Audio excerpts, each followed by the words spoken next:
کشمیری بھائیوں سے اظہار یکجہتی کے لیے ملک بھر کی طرح ڈیرہ مراد جمالی میں بھی ڈپٹی کمشنر نصیر آباد اظہر شہزاد، بلوچستان عوامی پارٹی کی جانب سے میر عبدالغفور لہڑی، میر غلام نبی عمرانی، جماعت اسلامی نصیر آباد کی جانب سے بشیر احمد ماندائی، سیاسی و سماجی رہنماؤں ڈاکٹر اسحاق بگٹی، میر خرم بنگر، میر ارض محمد جتک و دیگر رہنماؤں کی قیادت میں الگ الگ مقامات سے ریلیاں نکالی گئی، جو شہید محترمہ بے نظیر بھٹو پریس کلب کے سامنے مظاہرہ کیا گیا۔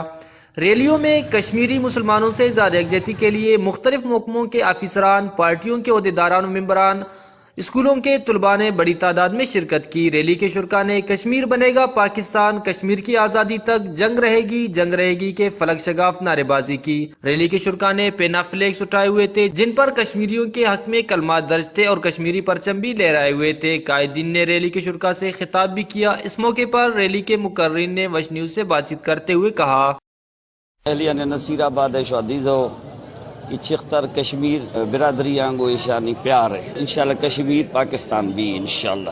ماں مسلمان مارا اللہ ایشی چھکا یقین ہے، مسلمان انشاءاللہ ہندو کبھی شکست نہ دے سکی۔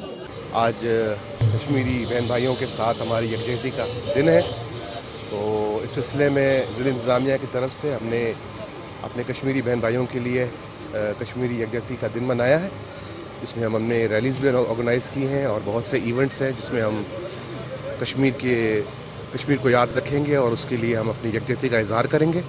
آج کے دن ہم کشمیری مسلمانوں کے ساتھ یکجہتی کا دن منا رہے ہیں۔ ہم حکمرانوں سے یہ درخواست کرتے ہیں کہ وہ اس مسئلے کو چھوڑ نہ دیں، بلکہ اس مسئلے کو عالمی لیول پر اٹھائیں اور اقوام متحدہ کے پلیٹ فارم پہ دوبارہ لے جائیں۔